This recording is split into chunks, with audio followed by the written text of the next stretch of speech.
중세 시대를 대표하는 철학자이며 기독교의 영향을 받아 철학, 신앙, 윤리 등에 대한 다양한 저서를 남겼었던 아우구스티누스는 이런 말을 했습니다.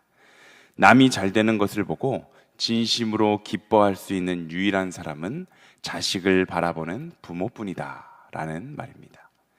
이 말에 공감을 하십니까? 요새 저는 저희 아이들과 메모리 게임이라고 카드 48장을 뒤집어 놓은 상태로 한 사람이 두 개씩 뒤집어 가면서 같은 모양, 똑같이 생긴 두 개의 그림을 찾는 그러한 게임을 즐겨하고 있는데 7살 먹은 저희 아들 첫째가 저보다 그 게임을 더 잘하더라고요. 아이지만 꼴의 남자라고 그런지 승부욕이 굉장한데 아빠인 저와 무슨 게임을 하든지 지면 그 굉장히 분해하는 모습을 보면서 저는 슬쩍슬쩍 무슨 게임을 하든지 봐주면서 합니다. 그런데 그 메모리 게임이라고 기억력을 요하는 게임을 할 때에는 제가 최선을 다함에도 불구하고 저를 이기는 아들을 보면서 때로는 그래도 게임이기 때문에 지는 것이 아빠지만 지는 것이 기분이 나쁠 법도 한데 사실 저도 계속 기분이 좋더라고요. 저도 나름대로 승부욕이 강해서 뭐든 잘하고 싶고 또 뭐든 이기고 싶어 하는 성격의 사람인데 희한하게 아들에게 지는 것은 아들이 이만큼 컸구나라는 생각이 들면서 괜히 뿌듯하기도 합니다.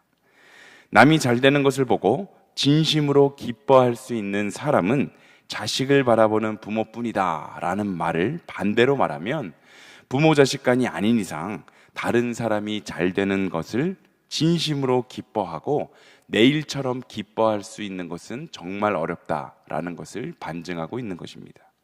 물론 나는 아닌데 우리 교회 권사님, 집사님이 잘 되는 것이 나는 너무나 내일처럼 기쁜데 라고 생각하시는 분도 있을 것입니다.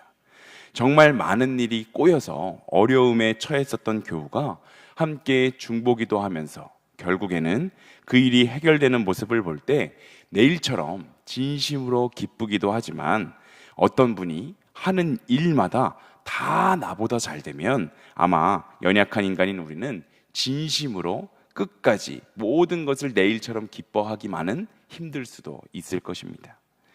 이런 마음이 생기는 것은 부족한 인간이기 때문에 어쩔 수 없는 것이지만 사실 정말 나쁜 경우는 그냥 누군가가 미워서 그냥 이유도 없이 미워서 깎아내리고 사사건건 시비를 거는 경우입니다.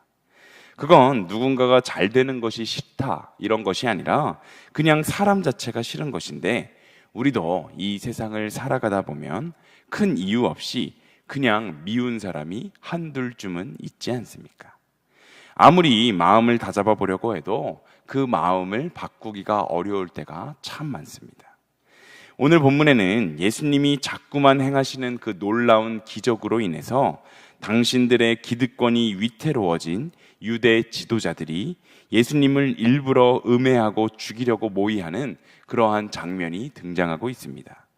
이것은 남이 잘 되는 것을 보고 괜히 화가 나고 속상해서 순간적으로 그를 괴롭히는 것과는 좀 다른 차원인데 물론 남이 잘 되는 것이 셈이 나서 그 사람을 괴롭히는 것과 죽이려고 모의하는 것, 이 둘 다 인간의 죄성으로 인해서 발생하는 죄악임은 분명하지만 아무래도 순간적인 감정으로 남을 괴롭게 하는 것과 계획적으로 남을 죽이기로 모의하는 것은 다릅니다.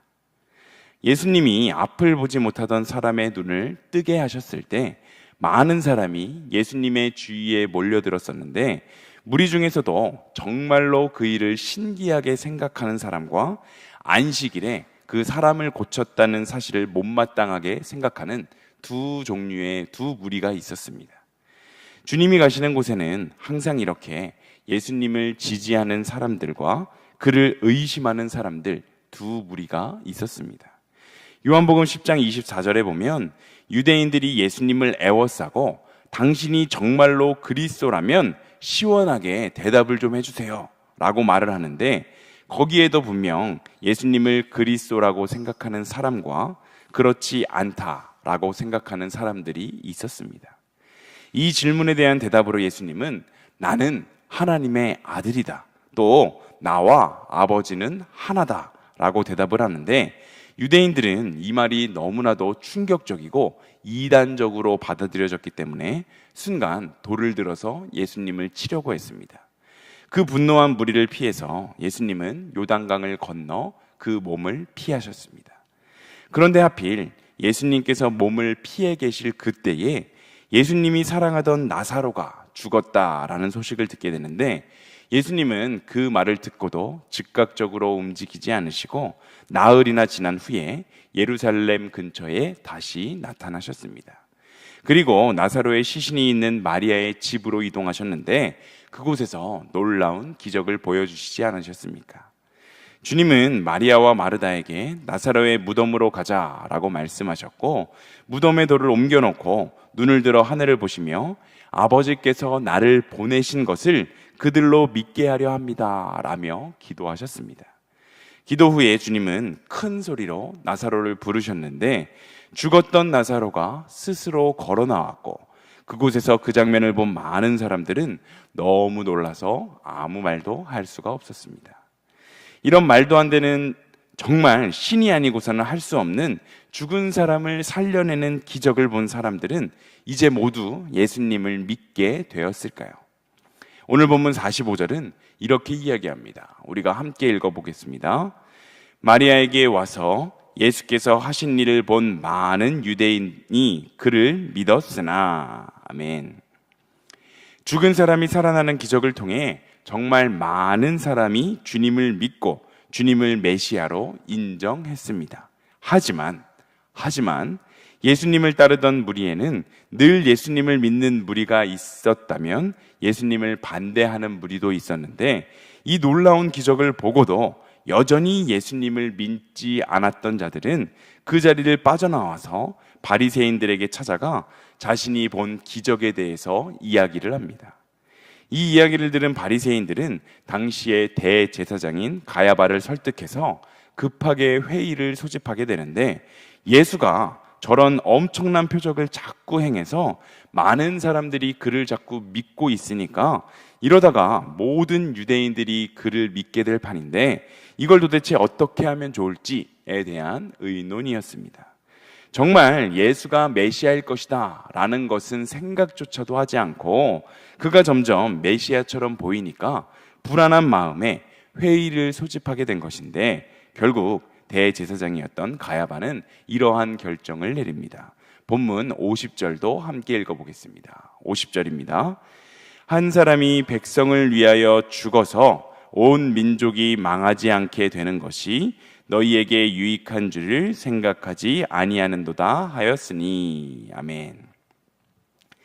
예수가 자꾸 스스로를 메시아라고 주장하고 엄청난 표적을 보여주면서 많은 사람이 그를 점점 믿고 따르게 되자 마치 폭동이라도 일으키려는 것인 줄 알고 로마 군대가 쳐들어와서 무참히 자신들을 학살할 수도 있는데, 차라리 예수라는 그 한 사람을 죽여서 민족을 살리는 것이 낫지 않겠냐라는 말을 하고 있는 것입니다. 예수가 죄가 있든지 없든지 간에 상관없이 자신들에게는 대의를 위해서 그를 없애는 것 말고는 다른 선택의 여지가 없다라는 그럴듯한 명분을 제시하고 있는 것입니다. 하지만 분명한 것은 이것은 위선이라는 사실입니다. 대제사장을 비롯한 모든 유대인들이 메시아를 기다리고 고대하며 살았던 것은 바로 메시아가 로마로부터 자신들을 해방시킬 수 있는 분이라는 확신이 있었기 때문입니다. 그런데 지금은 예수가 정말 혹시 메시아라면 로마 제국에 의해 우리들이 모두 위험에 처할지도 모르니까 먼저 그를 처치하자라고 말을 하고 있는 것인데, 이 말은 그럴듯해 보이지만 앞뒤가 전혀 맞지 않습니다. 이렇게 위선을 저지르는 자들은 결국 53절에 이렇게 이야기하는데, 53절을 함께 읽어보겠습니다. 함께 읽습니다. 이날부터는 그들이 예수를 죽이려고 모의하니라. 아멘. 이제부터 그들의 모든 행동은 순간의 충동적인 감정에 의한 것이 아니라 다분히 계획적인 것입니다. 그런데 우리가 주목해 보아야 하는 것은 바로 신앙인들, 바로 우리들의 충동적인 죄가 아니라 바로 이 계획적인 죄입니다. 물론 한 사람의 행동이 충동적인 것인지 계획적인 것인지 구별하기는 쉬운 일이 아니지만, 그럼에도 신앙인으로서 계획된 죄는 굉장히 치명적일 수밖에 없는데, 죄를 계획하고 죄를 지을 때까지 그 긴 시간이 지나는 동안에는 하나님과는 전혀 상관없는 삶을 살며 죄가 지배하는 삶을 살아갈 수밖에 없기 때문입니다. 우리는 항상 하나님의 말씀 앞에서 우리의 삶을 되돌아볼 때 말씀대로 살아보려고 다분히도 애쓰고 노력하는데, 그럼에도 불구하고 실수하고 넘어질 때가 참 많아서 마음이 어렵고 불편할 때가 있지 않습니까? 성경에서 신앙인들이 흠이 없어야 한다라고 하는 말은 일상의 삶에서 우리가 노력함에도 불구하고 넘어지고 실수하는 것까지 흠이다라고 말하는 것은 아닐 것입니다. 물론 이런 것까지 없으면 정말 좋겠지만, 모든 인간은 불완전하고 부족하기 때문에 열등감으로 인한 질투, 섭섭함, 미움 등이 아예 없이 살아간다는 것은 사실상 불가능합니다. 그렇다면 우리는 그리스도인의 삶에 흠이 없어야 한다라는 이 말을 오늘 본문에 비추어 볼 때 계획적이고 지속적이고 반복적으로 짓는 죄가 없어야 한다라고 이해할 수 있습니다. 때로는 누군가 너무 미워서 못 견디겠지만 그 미워하는 마음이 하나님께서 기뻐하시지 않는 감정이다라는 것을 우리가 알기 때문에 계속해서 미워하지 않아 보려고 애쓰는 그 감정과 미워하는 마음 때문에 한 사람을 아예 작정하고 매장시키려는 마음을 먹는 것은 전혀 다른 감정이지 않습니까? 이런 맥락에서 베드로가 예수님을 부인한 것은 유다가 예수님을 배신한 것과는 다른 종류로 우리가 볼 수 있는데, 베드로의 부인은 충동적이었지만 유다의 배신은 계획적인 것이었기 때문입니다. 다윗은 시편 19편 13절에 이렇게 고백합니다. 또 주의 종으로 고의로 죄를 짓지 말게 하사 그 죄가 나를 주장하지 못하게 하소서. 그리하면 내가 정직하여 큰 죄과에서 벗어나겠나이다. 아멘. 분명 다윗은 고의로 큰 죄악을 저질렀습니다. 그는 밧세바를 보고 성적인 충동을 느껴서 그녀와 동침하게 되었고, 그의 남편인 우리아를 전쟁터로 보내서 죽도록 살인을 계획하여 남편이 죽은 후에 그 밧세바를 자신의 아내로 맞이했습니다. 그렇게 치밀하게 죄를 계획한 그 죄를 위해 계획을 세우는 동안에는 분명 다윗은 하나님의 이끄심이 아니라 죄악에 이끌린 삶을 살아갔을 것입니다. 그는 죄악에 이끌려서 비참한 시간을 경험했기 때문에 시편 19편에 다시는 고의로 죄를 짓지 말게 해주시고 죄가 나의 인생을 주장하지 말게 하옵소서라고 기도를 하고 있는 것입니다. 우리의 삶도 마찬가지입니다. 물론 충동적인 죄도 저지르지 않기 위해 끊임없이 우리들의 삶을 다스리고 절제하는 훈련을 행해야 하지만, 더욱 악한 것은 죄가 우리의 마음에 뿌리를 내려서 우리의 삶을 주관하게 하는 것임을 우리가 기억하며, 죄악을 고의로 계획하여서 실행하는 행위, 이 행위만큼은 우리가 하지 않기 위해 최선의 노력을 다해야 합니다. 본문에 등장했던 주님을 죽이겠다고 모의했던 그 자리에 있었던 사람들은 그날부터 주님이 무슨 말씀을 하시던 간에 상관없이, 또 어떠한 놀라운 표적을 보여주셨다 하더라도 절대로 흔들리지 않고 절대로 넘어가지 않았을 것입니다. 분명 고의적인 죄가 절대로 용서받을 수 없는 그러한 죄는 아니지만, 죄를 계획해서 짓는 동안에는 하나님께 용서를 구해야 하겠다라는 생각조차 우리는 할 수가 없기 때문에 용서를 받을 기회조차 없어진다는 것이 큰 문제입니다. 어떤 모양의 죄든지 죄가 우리의 삶에 뿌리를 내려서 우리의 삶을 주관하는 일이 없기를 소망합니다. 충동적인 죄만도 감당하기가 어려우니 나의 삶에 어떤 경우에도 오랜 시간 동안 죄를 계획하는 일이 없게 하옵소서라고 고백했었던 다윗처럼 우리도 기도하기를 소망합니다. 우리는 부족한 인간입니다. 아무리 애를 써도 나의 힘으로는 죄악을 이길 수가 없지 않습니까? 하다못해 이제 명절이 오늘부터 시작이 되는데, 명절 동안에 너무 과식하지 않고 적당히 먹어서 컨디션을 잘 유지해야지라는 수십 번 다짐을 하지만 결국에는 과식을 하고 밤에 자기 전에 후회하는 것이 우리들의 모습이지 않습니까? 저만 그런 것은 아닌 줄로 믿습니다. 우리는 연약하지만 우리를 지으시고 우리를 사랑해 주시는 주님은 전지전능하시며 우리가 짓는 모든 죄를 이길 수 있게 해주시는 분임을 우리가 기억하며 오늘도 습관적으로 또한 반복적으로 짓는 죄나 미리 계획해 놓고 범하는 죄를 짓지 않기 위해 하나님 앞에 기도하며 나아가 충동적으로 짓는 죄악의 문제들도 하나하나 우리의 인생에 줄여가며 하루하루 예수님의 형상을 닮아가는 우리 모두의 삶이 되시기를 간절히 소망합니다.